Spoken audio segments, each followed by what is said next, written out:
Hey everybody, welcome to another episode of Personal Mastery Training. And like the name says, I love that word training because it's never a destination. We're always a work in progress.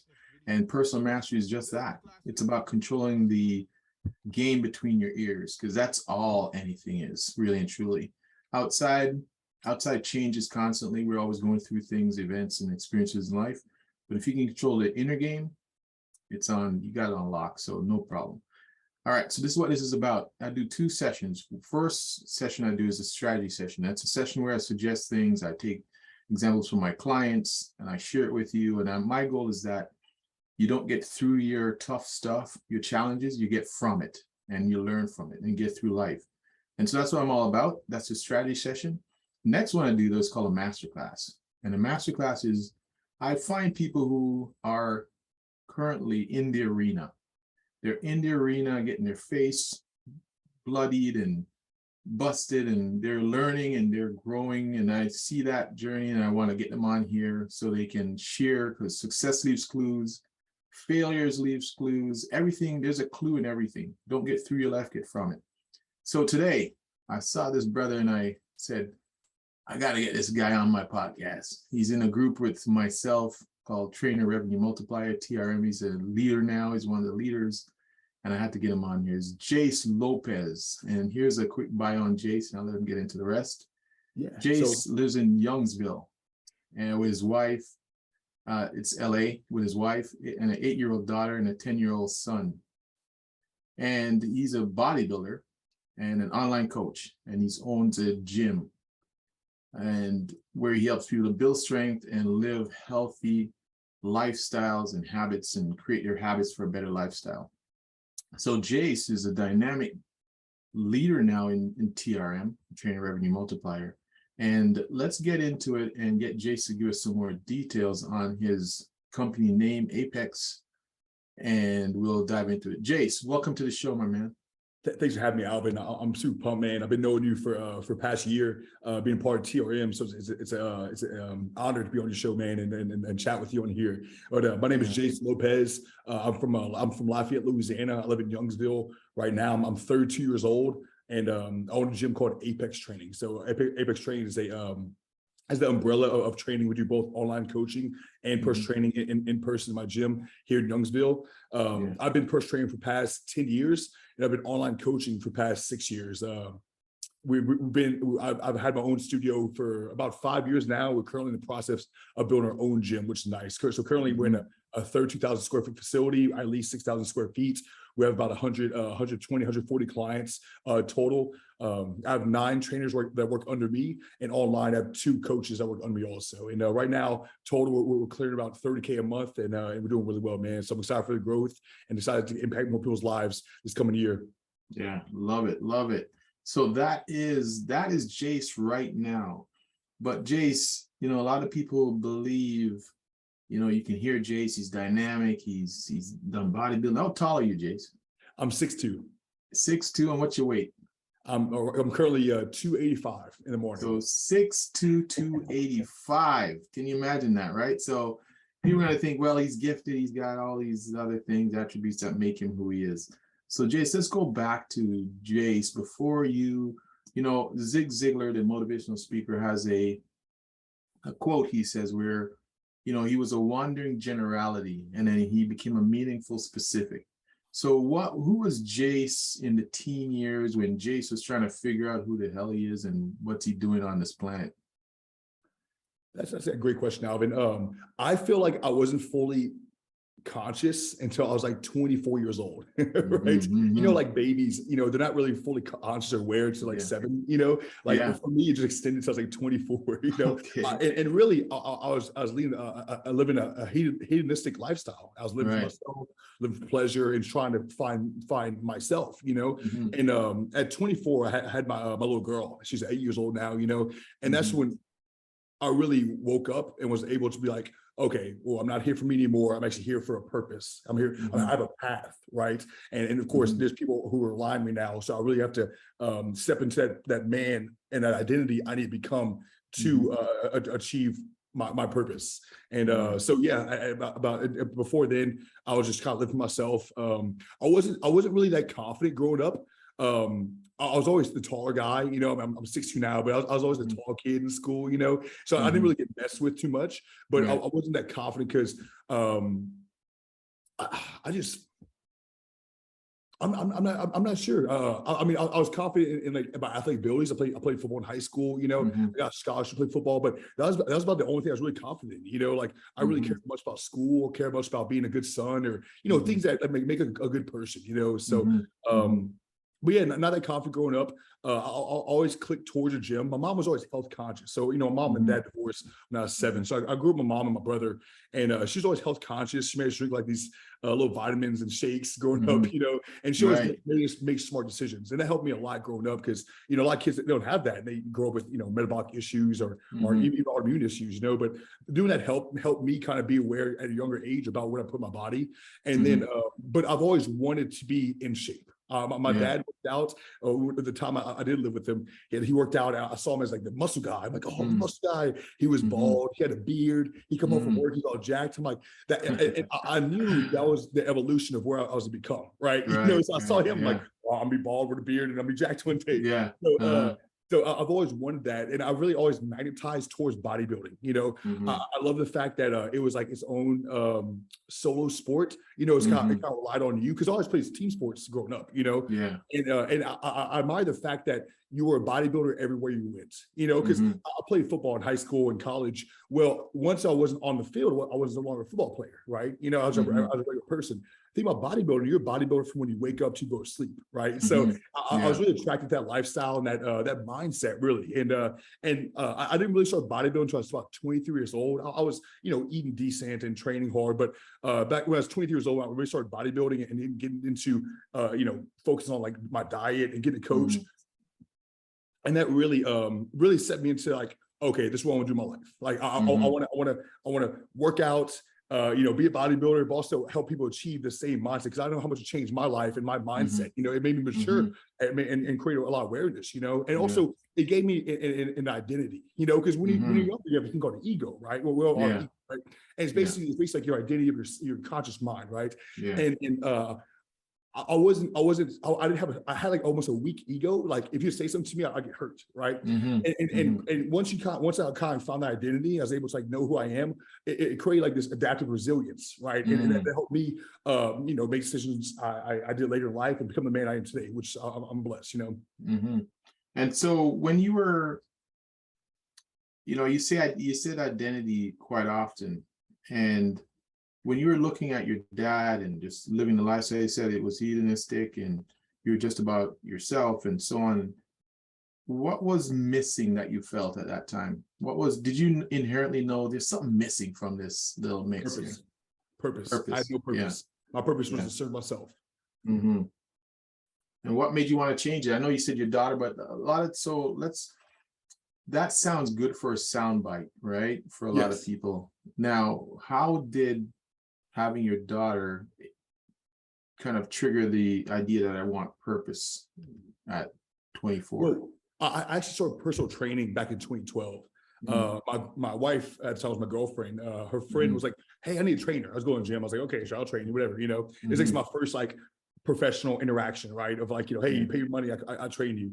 And I started doing it and I really fell in love with it, you know? And I was like, man, I can see myself doing this long term, you know? But during the time I was like going to college, I was working in nightclubs. I managed a club for like 7 years, like security. So I had my hands doing a lot of different things, and I never went all in, you know? But I knew it was something I wanted to pursue later, you know? And I totally forgot your question. Now, what was that one time? No, and you know, identities. When you think about identities, at that time, you knew you had your father as an identity. Yes. You had your mother who was a healthy and you know supported you in that way, but there's something missing you felt, and it was the purpose piece. Yes. And then you had your daughter. Yes. And you said at the beginning that was kind of a trigger for you to look for a purpose. And like I said, I had about 3 jobs at that time, and none of them were really, pay the bills for me, right? So Right. my wife at the time was actually bartending. So I was working nightclubs, bartending, I was pushing on the side.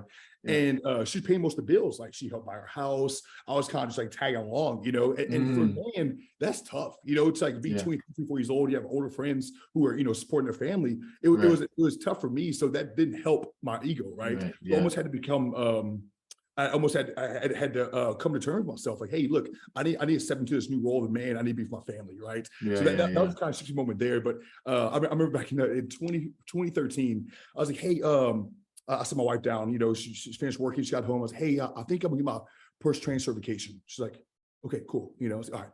And I think I'm gonna start a gym. She's like, okay, cool. You know, I was like, and I want you to quit your job, and I'm gonna support you guys. She's like, okay. I was like, oh, that was easy. Okay. You know, I mean, you know, having her support and having buy-in with that idea helped a ton, man. So that was a big turning moment for me. It's like, okay, well, look, she's on board. You know, here's my plan right now. Not so much my purpose, but I eventually found my purpose through doing that. Wow. You know, it's so fortunate. You know, my mentor, he's 86 this year, 87. And he always says, Alvin, you married up. You know, you married up.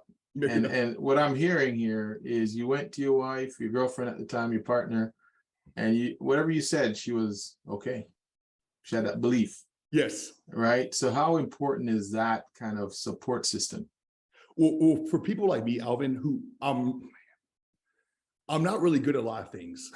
You know, like I'm good at what I do, but that's about it. Like, I'm not handy around the house. I don't know how to work on cars. You know, it's absolutely essential to our success. You know, I always tell people I won the lottery a long time ago when I met my wife. I won the lottery. Like I don't need to win the lottery. I don't need luck for the rest of my life because I got all the luck I had when I met my wife. You know, because she's such an asset in my success and the people who I impact going forward success. You know, so it's absolutely essential.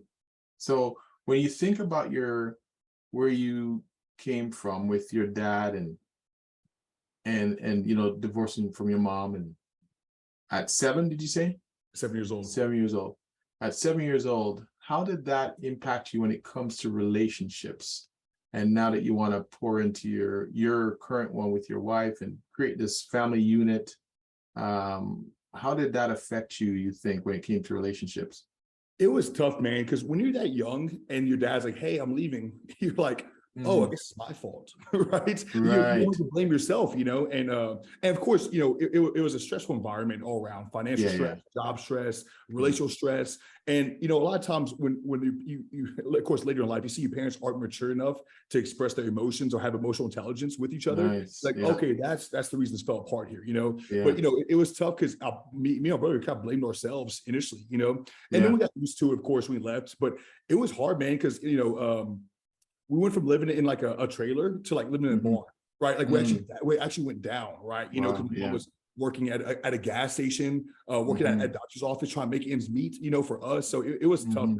And you know, another part of your ego is gratitude, right? You know, because I always say gratitude is fleeting. You know, at the time I was blaming my mom for things. I'm like, Mom, like we shouldn't be here. I should live like my friends in the house and have things and not to stress about buying stuff. You know, but I know in hindsight, I'm 13 years old. I'm like, she was just doing her best. She was just trying to survive. You know, so it's you know that gratitude is definitely there, and that's I think having gratitude is a major part of having a good strong ego.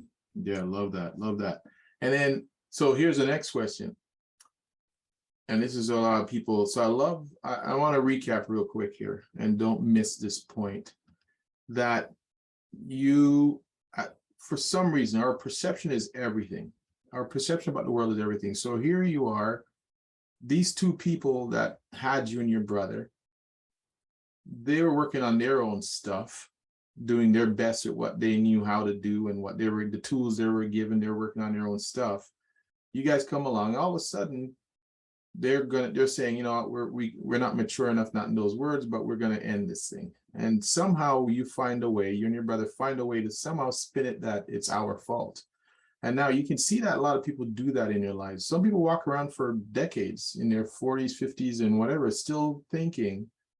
Because I worked with a client who did the same thing. Her father left her, and she's in her 50s, and she was saying, "My father left me," and that narrative is saying, I'm shameful. Meanwhile, he left the entire family, and he didn't just leave her. He just what he does. He just couldn't handle it. He left. But somehow she spun it for 50 years, and then it seeped into her relationships, and she started to affect, that she's not good enough.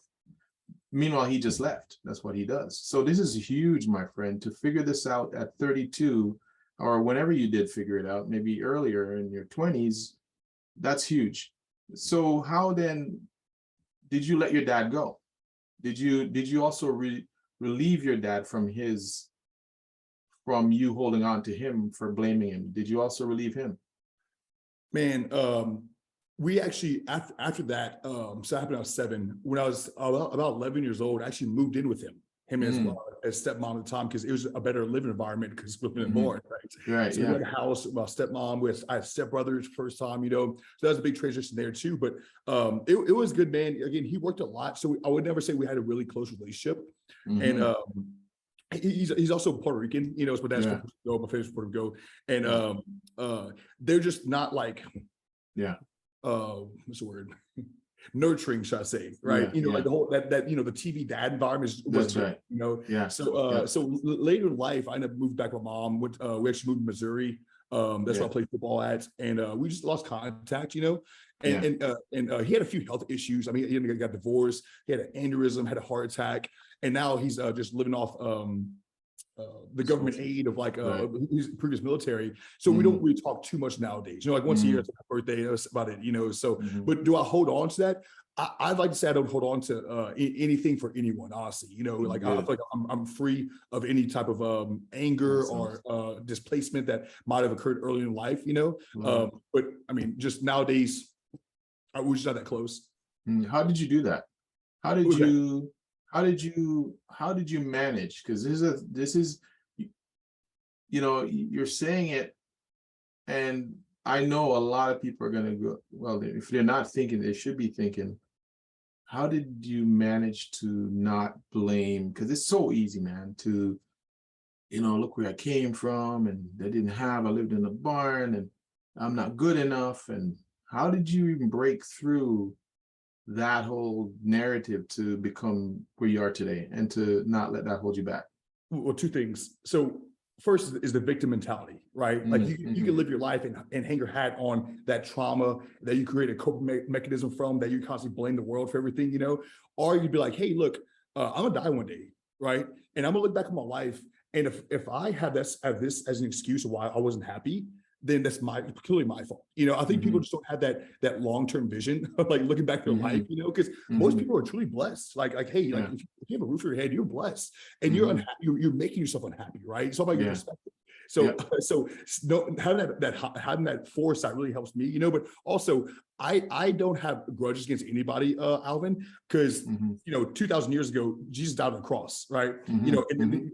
People killed him, right? They literally embarrassed him, tore him down, and he forgave. Right. So if he can forgive them and forgive me for my sins, I'm like, I can forgive these people for, whatever they did in my life, I got saved in 2016, man. And ever since then, I mean, any type of, again, trauma, grudge, anger, jealousy, insecurity I've ever had, I can say that Jesus radically washed away from me. Oh man, that's beautiful. That's beautiful for you to get there. That's so tough. I want to let you know that is a tough place to, people can talk that talk, but if you can live it, that is amazing, because it is as I've heard on Oprah, through Oprah's word, is holding on to grudge and all those resentment is like drinking poison, wishing someone else would die. Exactly right. At the end of the day. So that's amazing that you can do that. Now, the next question is, have you taken the barn, living in the barn, taking the divorce, taking the everything, and do you use it as fuel to drive you? Man. It's funny, Alvin. I coming into this interview, I had to really dig deep to remember a lot of those things. I feel like I almost forgot about them, right? Okay.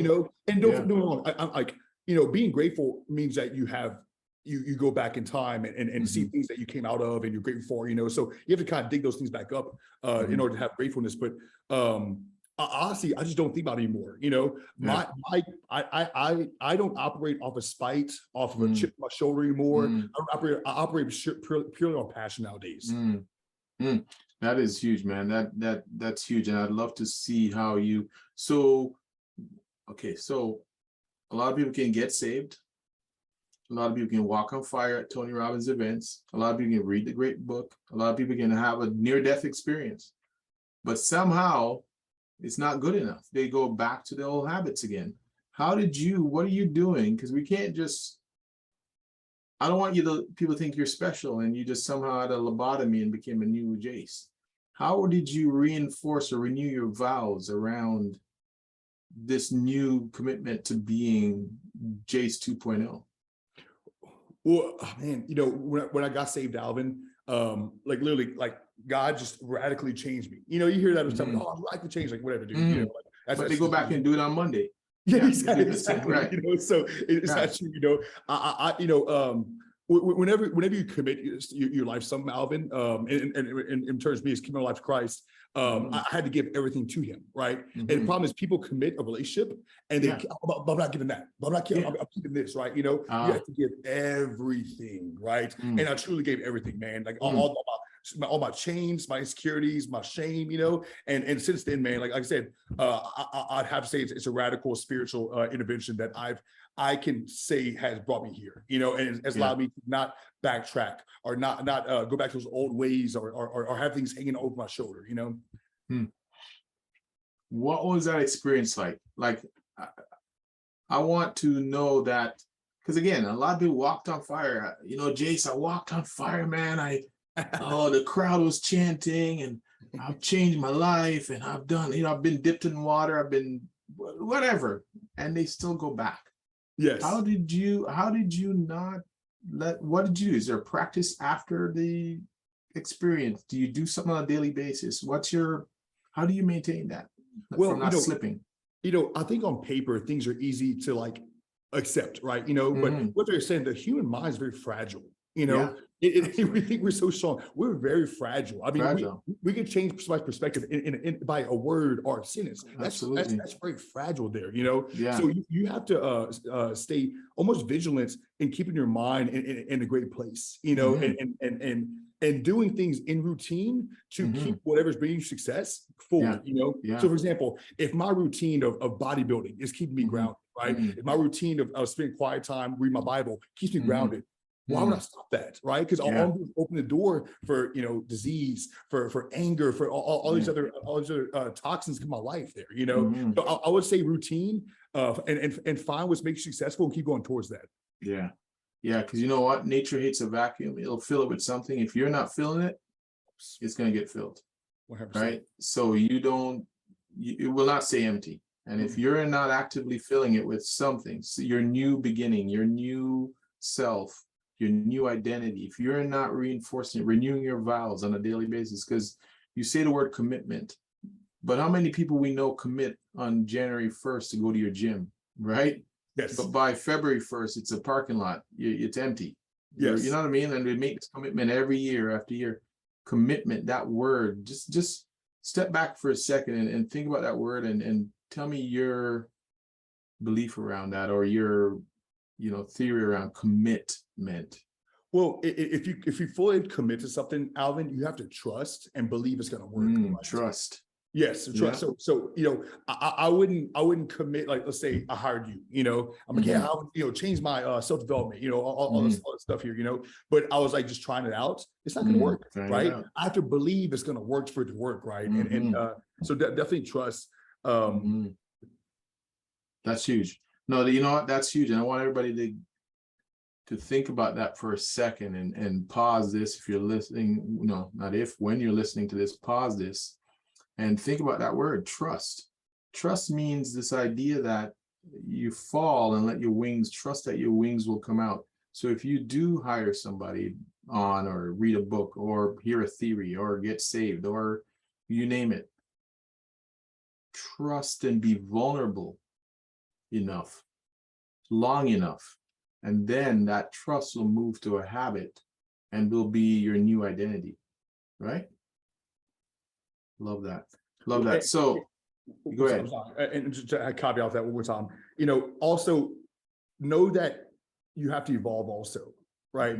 Because I could commit to something 1 year and next year is totally different, because we are at the mercy of time and how things evolve. If I'm not evolving my practices, my mindsets, my perspectives to maintain these successful habits, I'm going to end up falling off. And again, that's when those adverse effects happen, that you fall back into those old ways, so you have to be adaptable as you are committed and consistent. Yeah, love that adaptable. Yeah, and adaptability gives you that resiliency to accept and surrender to things happening, right? And then that reinforces the trust.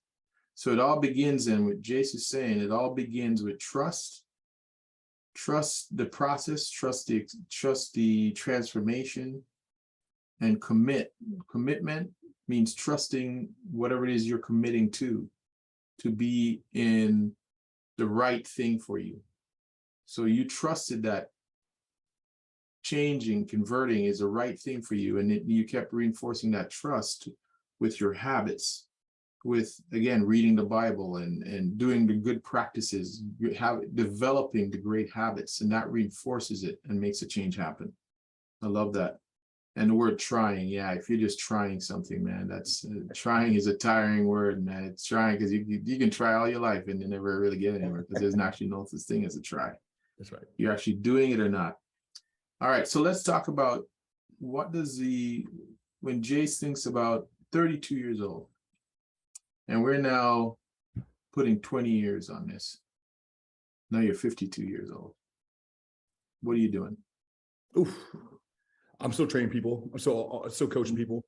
Right. Probably at a smaller clip, and hopefully I have a lot more trainers under me that I can nurture and have them give the same impact that I could give at one time, but more of like a mentor position than a coaching position.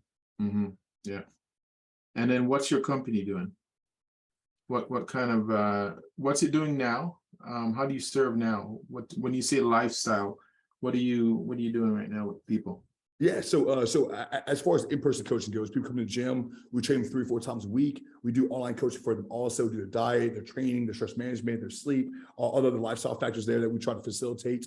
And through there, we try to build community, so it is a small group training environment. So we'll have anywhere from 20, 30 people at one time. And the more that they can get around others and get around the environment and buy into our culture of hard work, consistency, positivity, right? That's going to facilitate our impact in this world here. Because people always like, I want to change the world, Jace. I want to change the world. I'm like, we'll start with the nearest person. Start with yourself, first of all, then start with the nearest person around you. And that's going to create a ripple effect, right? Does not change the world like this big step biggest moment. It's literally a ripple effect that comes out.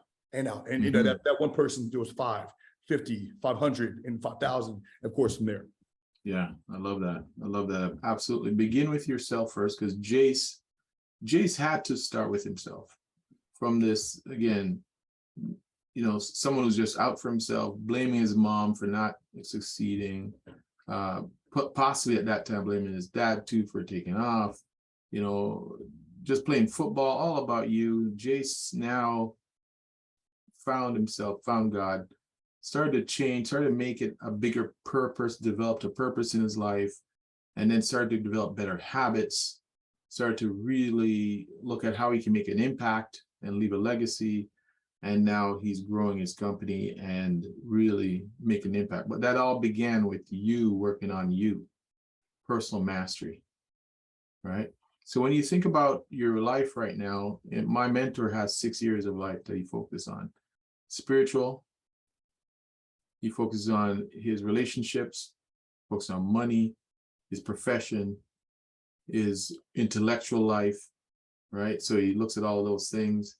And so when you think about those areas, what area right now what path are you currently going down now that you want to kind of focus on for the next little while? Or is there a couple of paths that you want to shore up a little bit?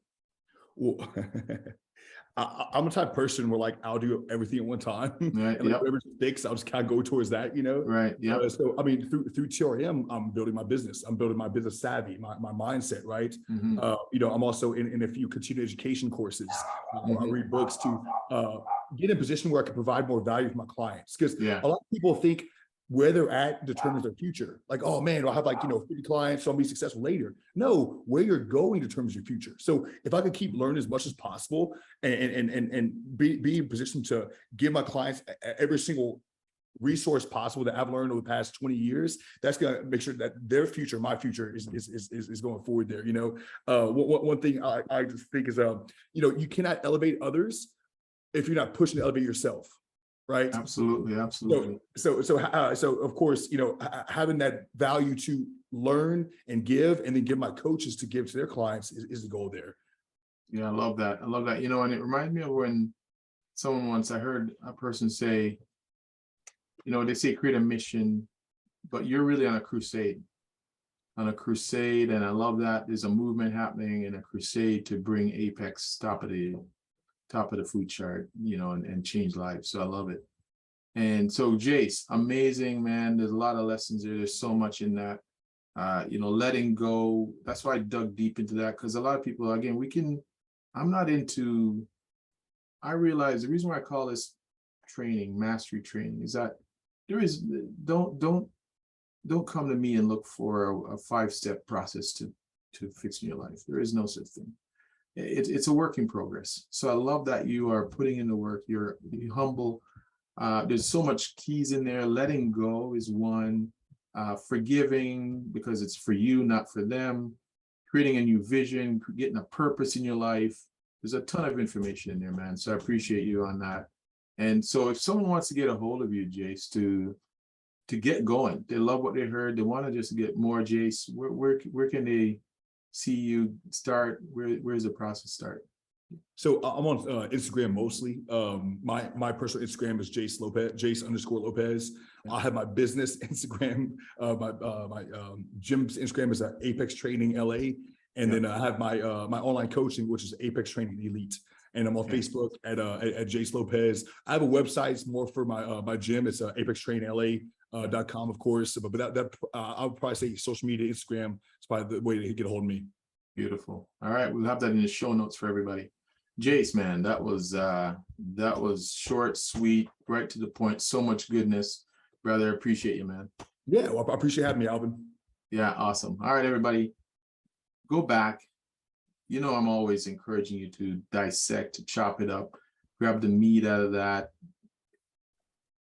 elaborate on some points you heard. Please, I'm asking you to be a student of life and dive in. There's a lot there. There's a lot of meat there on that bone. So you know why I do this, right? Because I want you to be relentless about your pursuit for personal mastery and your personal greatness.